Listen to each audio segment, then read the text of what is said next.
मूल निवास पे बिल्कुल भी बहस नहीं कर रहे हैं, आप बात नहीं कर रहे हैं। आप मूल निवास को लेकर भी विधानसभा सत्र में चर्चा कीजिए। किस तरह का मूल निवास इस राज्य को मिलना चाहिए, इस पे चर्चा होनी चाहिए। 1950 के लोग डिमांड कर रहे हैं, जो इस राज्य में रह रहे हैं उनको इसका लाभ मिले, ये डिमांड है। इस पे आप चर्चा कीजिए। ये जनता का मुद्दा है और मैं समझता हूँ कि हर एक व्यक्ति का, हर एक पार्टी का, हर एक सामाजिक संगठन का दायित्व है इस राज्य के लिए, इस राज्य की बात करना, यहाँ के मूल निवासियों की बात करना, यहाँ के भू कानून का मजबूत हो इसको लेकर बात करना। ये किसी व्यक्ति विशेष, किसी संगठन की एक लड़ाई नहीं है, सबको लड़ना होगा और इतना है कि मिलजुल कर लड़ना मूल होगा। निवास और भू कानून की मांग थी। अब ये बताइए कि यूसीसी के लिए किस व्यक्ति ने आंदोलन किया है, किस व्यक्ति ने ज्ञापन दिया जो आपने यूसीसी हम पे थोप दिया? लागू करो, लागू करो।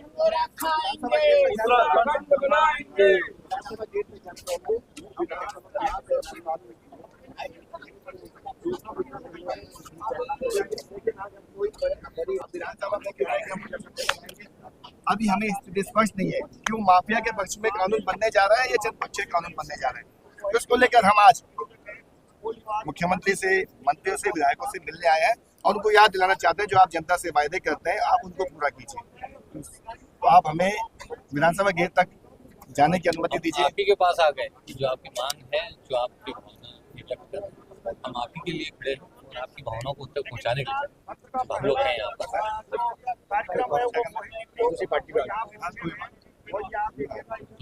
मैं इसलिए उपस्थित हूँ, हम सब इसीलिए हैं कि कोई जो है सब चीज़ें एक सुनते चलते रहे ज्ञापन पे।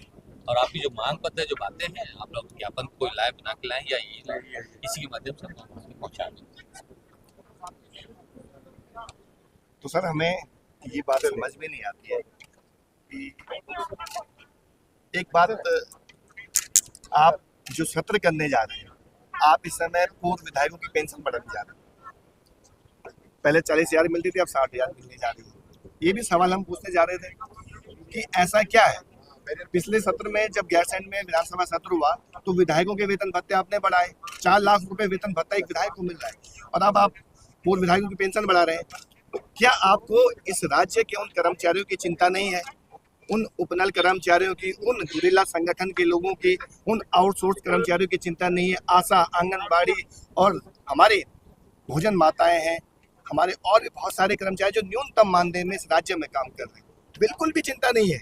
हमारे जो सेवानिवृत्त कर्मचारी हैं जो ओल्ड पेंशन स्कीम का लाभ लेना चाहते हैं, उनकी सरकार नहीं सुन रही है और अपने वेतन भत्ते सरकार बढ़ा रही है। पुराने जो विधायक है, पूर्व विधायक है, उनकी पेंशन आप बढ़ोतरी कर रहे हो। तो ये भी सवाल हम पूछने आए हैं सरकार से कि क्या सिर्फ आपको अपनी ही सुख सुविधाओं का ख्याल है या जनता के भी आप सोच रहे हैं? ये भी हम सवाल पूछने आए हैं। तो हम कैसे सरकार तक पहुंचे, हम कैसे मुख्यमंत्री तक पहुंचे, कैसे हम विधायकों तक पहुंचे कि अपनी बात रख सके? हमें तो जाने नहीं दिया जा रहा है और हम लोग सड़कों पे संघर्ष कर रहे हैं। देखिए आज हम शिष्टमंडल के रूप में आए हैं, हम कोई लावा लश्कर नहीं लाए। खुद ही आप लोगों के पास आ गए इसीलिए प्रतीक के रूप में कि अपनी बात रखना चाहते हैं ज्ञापन के सर ऐसा है, हम अपने विचार है, आप हमको दें। आपकी भावना समझते हैं, आप सरकार के प्रतिनिधि के रूप में हैं, आप अपनी ड्यूटी निभा रहे हैं, मैं समझता हूँ बात को, लेकिन ये सरकार बिल्कुल गूंगी बहरी होगी है, बिल्कुल भी जनता की अपनी डिमांड है जो जनता चाहती है उसको लेकर बिल्कुल भी गंभीर नहीं है। इस बात का गुस्सा है। तो आप अगर हमें एक बार विधानसभा गेट तक या अंदर जाने की अनुमति मिल जाए, कुछ लोगों को, हम ज़्यादा लोग नहीं जाना चाहते हैं, 2-4 लोग, एवं आप मुख्यमंत्री जी से पूछना चाहते हैं, मुख्यमंत्री जी आप जो वायदे करते हैं, जो भाजपा आपके वायदे करती है वो पूरा क्यों नहीं कर रही है? तो पूछने जा रहे हैं हम, कौन सा हमने इतना बड़ा गुनाह करेंगे वहाँ? नहीं, इसी पूछ रहे, जो आप जिस माध्यम से पूछ रहे हैं वहाँ पहुँच जाएगा। हम तो खुद ही कह रहे हैं आपसे, आश्वस्त कर रहे हैं कि जो आपकी मांग करते हैं, जो बातें आपने कही हैं तो वहाँ पहुँच जाएगी। और चाहे तो आपको कल में इसका जो हम आज पत्र भेजेंगे उसकी प्रति भी आपको होगा। हमें मिलना होगा तो कैसे मिल सकते हैं, आप बता दीजिए हमें। देखिए आप माननीय महोदय के यहाँ से जुड़ के व्यवस्था से संपर्क करके समय दे सकते हैं और अगर वहाँ पर भी आपको जो समय दिया जाता है तो जनता में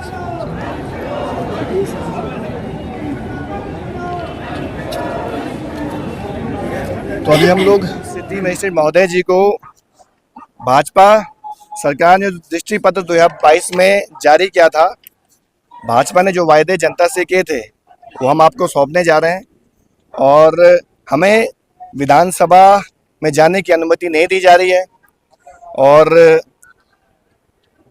सरकार के प्रतिनिधि के रूप में यहाँ पर सिटी मजिस्ट्रेट साहब पहुँचे हैं। तो आपके माध्यम से हम सरकार तक एक दृष्टि पत्र पहुंचाना चाहते हैं। 2022 का दृष्टि पत्र है ये। जो वायदे आपने जनता से किए हैं, हम चाहेंगे कि उन वायदों को आप पूरा करें। आप मूल निवास 1950 की व्यवस्था इस राज्य में लागू करें। ऐसा मजबूत भू कानून बनाए जिसको लेकर जनता संघर्ष कर रही है। और अगर आप ऐसा नहीं करते इस विधानसभा सत्र में, तो हम आने वाले समय में इस राज्य में, पूरे प्रदेश भर में हम लोग फिर से आंदोलन शुरू करेंगे।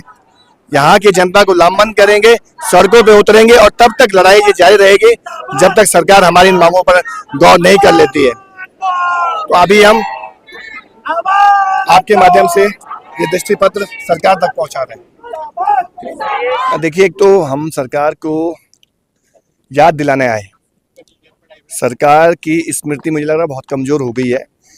भाजपा 2022 के चुनाव में जब मैदान में उतरी तो उन्होंने एक अपना दृष्टि पत्र जारी किया और उस दृष्टि पत्र के जरिए सरकार ने, भाजपा ने जनता के बीच बहुत सारे वायदे किए, तो वो वायदे आज तक पूरे नहीं हुए। युवाओं के लिए बहुत सारे वायदे थे, मेडिकल सुविधाओं के वायदे, यहाँ पर रोजगार के वायदे, पूर्व सैनिकों के लिए बहुत सारे वायदे, मातृशक्ति के लिए बहुत सारी योजनाओं के वायदे, लेकिन कहाँ सरकार ने वो वायदे पूरे किए हैं, हम पूछने आए थे। दूसरा कि आपकी सरकार दिल्ली में बन गई है भाजपा की, आप वहाँ पर फ्री बिजली पानी देने के लिए आपने कहा कि हम देंगे दिल्ली की जनता को। यहाँ की जनता ने भी आपको प्रचंड बहुमत दिया है, क्यों यहाँ की जनता को फ्री बिजली पानी आप नहीं दे रहे हैं? जबकि बिजली उत्पादन हम लोग कर रहे हैं, पानी के रिसोर्सेस हमारे पास हैं, यहाँ की जनता को भी फ्री बिजली, फ्री पानी का लाभ मिलना चाहिए। ये हम सरकार से एक और मांग कर रहे हैं। दूसरा कि आप मूल निवास पे बिल्कुल भी बहस नहीं कर रहे हैं, आप बात नहीं कर रहे हैं। आप मूल निवास को लेकर भी विधानसभा सत्र में चर्चा कीजिए। किस तरह का मूल निवास इस राज्य को मिलना चाहिए, इस पे चर्चा होनी चाहिए। 1950 के लोग डिमांड कर रहे हैं, जो इस राज्य में रह रहे हैं उनको इसका लाभ मिले, ये डिमांड है। इस पे आप चर्चा कीजिए, ये हम मांग करना चाहते हैं। और मजबूत भू कानून की बात चल रही है, तो भू कानून ऐसा होना चाहिए जो जनता के पक्ष का कानून हो, जिसको लेकर जनता ने संघर्ष किया है। ऐसा ना हो एक बार फिर आप ऐसा भू कानून ले आए जो माफिया के पक्ष में हो, ये हम बात करने आए हैं। दूसरा अभी भारतीय जनता पार्टी के जो मीडिया प्रभारी हैं उन्होंने एक पोस्ट डाली थी और उसमें कहा था कि इसी सत्र में, देखिए, कोई वार्ता नहीं हुई है। कैसा ड्राफ्ट सरकार ने तैयार किया है, किसी के सामने वो ड्राफ्ट नहीं है। हमने तो कहा था कि आप उस ड्राफ्ट को एक बार जनता के बीच सार्वजनिक कीजिए, जिसको आप कानूनी रूप देना चाहते हैं। वो ड्राफ्ट कहीं जनता के बीच आया नहीं है। अब आप कह रहे हैं कि आप बजट सत्र में हम लाने जा रहे हैं। अभी हमें इस बात का संशय है कि वो जनपक्षीय कानून आप लाने जा रहे हैं या माफिया के पक्ष का कानून लाने जा रहे हैं। जब तक हम उसको देख नहीं लेते हैं तब तक इसमें कहना भी जल्दबाजी होगी। लेकिन हम इंतजार कर रहे हैं कैसा सरकार भू कानून जनता को देने जा रही है।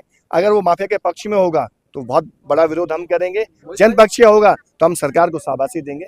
नहीं, भीड़ प्रदर्शनकारियों से ज्यादा यहाँ पुलिस वाले खड़े हैं। देखिए, आज तो कोई घेराव का प्रोग्राम था नहीं, आज हमने कोई कॉल दी नहीं, आज हमने शिष्टमंडल के तौर पे हम मिलने जा रहे हैं। ये जो हम लोग आए हैं 8-10 लोग, आप समझ सकते हैं कि सिर्फ 8-10 लोग तो होंगे नहीं, हजारों लोग आना चाहते हैं। आज हमने लोगों को रोका, हमने कहा कि एक बार बजट सत्र हो जाने दीजिए, क्या सरकार कानून लाने जा रही है हम तो देखें। अगर सरकार नहीं लाएगी जनता के पक्ष का कानून, फिर हम आंदोलन करेंगे। आज हम सिर्फ चेतावनी देने के लिए शिष्टमंडल के तौर पे पहुंचे हैं। हमारा कोई घेराव का बड़ा प्रोग्राम नहीं था, कोई हमारा ऐसा प्रदर्शन का प्रोग्राम नहीं था। आप ये मानते हैं मोहित भाई कि अब जो आपका मूल निवास और भू कानून का मुद्दा है, इसको बाकी के लोग अधिग्रहण करने की कोशिश कर रहे हैं? देखिए, जनता का मुद्दा है और मैं समझता हूँ कि हर एक व्यक्ति का, हर एक पार्टी का, हर एक सामाजिक संगठन का दायित्व है इस राज्य के लिए, इस राज्य की बात करना, यहाँ के मूल निवासियों की बात करना, यहाँ के भू कानून का मजबूत हो इसको लेकर बात करना। ये किसी व्यक्ति विशेष, किसी संगठन की एक लड़ाई नहीं है, सबको लड़ना होगा। और इतना है कि मिलजुल कर लड़ना होगा। अपने अपने तरीके से लड़ाइयाँ लड़ेंगे तो कमज़ोर होगी। जो एक मूवमेंट शुरू हुआ है उसमें सबको साथ खड़ा होकर इस लड़ाई को आगे बढ़ाना होगा, ये हम कहना चाहते हैं। जी देखिए, मैं ये कहना चाहता हूँ कि जो मुख्य मांग थी, जो प्रमुखता से बहुत सालों से चली आ रही है, वो मूल निवास और भू कानून की मांग थी। आप ये बताइए कि यूसीसी के लिए किस व्यक्ति ने आंदोलन किया है, किस व्यक्ति ने ज्ञापन दिया जो आपने यूसीसी हम पे थोप दिया? जी, इस प्रदेश में बहुत वर्षों से मूल निवास और भू कानून की मांग चल रही है। आप उस पर कोई कानून नहीं ला रहे हैं, उस पर कोई संशोधन नहीं कर रहे हैं। आप यूसीसी लिया है, चलो यूसीसी लिया है, हम समझते हैं। आप इसे, हम तो पहले ये चाहते हैं कि आप इसे वापस ले, अगर आप इसे वापस नहीं ले सकते हैं, पर ये जो काले कानून इसमें आपने बनाए, लिविंग रिलेशनशिप मुख्य, हम ये चाहते हैं कि आप इसे समाप्त करेंगे, क्योंकि जो हमारे देवभूमि का कल्चर है, हमारे प्रदेश की संस्कृति है, वो ऐसी चीज़ों को हम एक्सेप्ट नहीं कर सकते।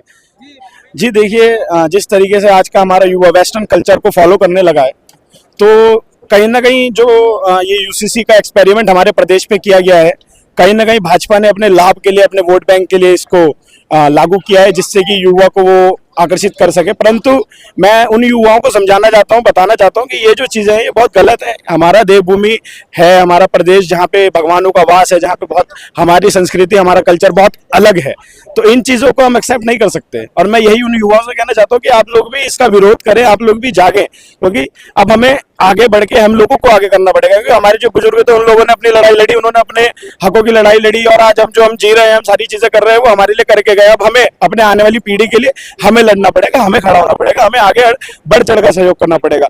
मेरा एक सवाल यही है सरकार से कि क्यों हमारे प्रदेश को एक एक्सपेरिमेंट प्रदेश की तरह यूज करा जाता है। यहाँ पे आप यूसीसी के लिए एक्सपेरिमेंट कर रहे हैं, यहाँ पे आप प्रीपेड मीटर्स देख लीजिए, यहाँ पे बहुत सारी चीजें हैं जिसमें एक्सपेरिमेंट की तरह यूज करा जाता है। तो ऐसा क्यों है हमारे प्रदेश में, और प्रदेशों को क्यों नहीं करा जाता है? चाहे वो गुजरात है, महाराष्ट्र है, अपना उत्तर प्रदेश है। बहुत सोचने की चीजें हैं ये। तो मेरा यही जनता से है कि एक बार जरा अपने दिमाग में जोर डालिए, समझिए, जागिए और प्रदेश हित की बात करिए, प्रदेश हित के लिए आवाज उठाइए। जय उत्तराखंड। जी देखिए, प्रीपेड मीटर्स मैं आपको उससे पूर्व में बता रहा हूँ कि पूर्व में अभी हमारे मुख्यमंत्री जी द्वारा जो हमारे बिजली के बिल थे उनमें कहा गया था कि छूट दी जाएगी। अब आप ये बताइए, जब आप प्रीपेड मीटर्स लग जाएंगे, जब आप रिचार्ज खुद करेंगे, तो छूट की बात कहाँ से आएगी? तो ये तो आप छलने वाला काम कर रहे हैं ना। दो मुही बातों, भाई मुख्यमंत्री जी कुछ कह रहे हैं, ऊर्जा सचिव जी कुछ कह रहे हैं, एमडी यूपीसीएल कुछ कह रहे हैं। तो आखिर मतलब आप किस तरीके से जनता को पागल बनाने का काम कर रहे हैं, जनता को घुमाने का काम कर रहे हैं? जनता को समझना चाहिए, चेतना चाहिए, क्योंकि ये जो सरकारें हैं ये हमें खाली गुमराह करने का काम कर रही है। आप समझिए, प्रीपेड मीटर्स हमारे को बिल्कुल भी एक्सेप्ट नहीं है। हमारा ऊर्जा प्रदेश है, ऊर्जा हमारे यहाँ बनती है, हमारे यहाँ बिजली बनती है, तो हमारा यही है कि हमारे प्रदेश के वासियों को बिजली मुफ्त मिलनी चाहिए। हमारी यही मांग है कि हमारे प्रदेश के वासियों को बिजली मुफ्त मिले। जिस प्रकार आप दिल्ली में चुनाव लड़ रहे हैं, दिल्ली में आप सत्ता पे आके आप दिल्ली में कह रहे हैं कि हमने फ्री बिजली फ्री पानी दे दिया, तो आप यहाँ भी सत्ता में है, यहाँ पे भी आप हमें क्यों नहीं दे सकते? क्योंकि बिजली यहाँ बन रही है, सारी चीजें यहाँ हो रही है, और आप बाहरी प्रदेशों में उन्हें बेच रहे हैं। पर जहाँ पे बन रही है हमारे प्रदेश में, आखिर हमारे को क्यों नहीं मुफ्त में मिलती है? भाई हमारे लोग मेहनत कर रहे हैं, हमारे लोगों ने लड़ा, इस प्रदेश को अलग लिया, इसलिए थोड़ी लिया कि हमारे संसाधनों पे दूसरे राज्य के लोग मजा लें। बड़ा सोचने का विषय है। तो मैं यही कहना चाहता हूँ, सभी से जागें, आवाज उठाएं और इस सरकार को समझाएं, चेताएं, तभी बदलाव होगा। नहीं तो फिर जो चीजें चल रही हैं इतने सालों से, 25 साल हो गए हैं, और बड़ा दुर्भाग्य कि हमारे प्रदेश में ऐसे हालात हो रहे हैं। बड़ा मतलब रोना आता है कभी कभी, तो इन चीजों को सोच के बड़ा दुख होता है। जी देखिए, मैं आपको बताना चाहता हूँ कि एक बहुत बड़ा भ्रष्टाचार का एक, आप उसे मतलब मशीनरी समझ लीजिए, भ्रष्टाचार की। ऊर्जा विभाग में बहुत बड़ा भ्रष्टाचार है। आप देखिए वहाँ के अधिकारी, अभी पूर्व में भी मैंने उनके खिलाफ, उनकी आय से अधिक संपत्ति से लेके बहुत सारी चीजों में उनके खिलाफ मैंने शिकायती पत्र सौंपे, ज्ञापन सौंपे, परंतु कोई कार्रवाई नहीं। आप देखिए उनका प्रमोशन हो जाता है, नहीं प्रमोशन नहीं, सॉरी, उनका रिटायरमेंट हो जाता है, तो उन्हें क्या एक्सटेंशन दे देते हैं। तो बड़ा सोचने का विषय है कि जो भ्रष्टाचारी व्यक्ति है, जो आय से अधिक संपत्ति में संलिप्त है, उसे आप प्रमोशन दे देते हैं, तो ऐसे कैसे बदलाव आएगा? तो भ्रष्टाचार तो ऑब्वियसली सी बातें होगा ना भाई जी। जब आप भ्रष्टाचार करके सारे पैसे इधर से उधर कर देंगे, तो फिर जनता पे लोड पड़ेगा। जो मीटर्स बंद पड़े हैं, आप देखेंगे वो लाल बत्ती वाला सीन जो होता है, वो सारी जलती रहती है, बिजली के बिल आते रहते हैं, भ्रष्टाचार अपार होता है।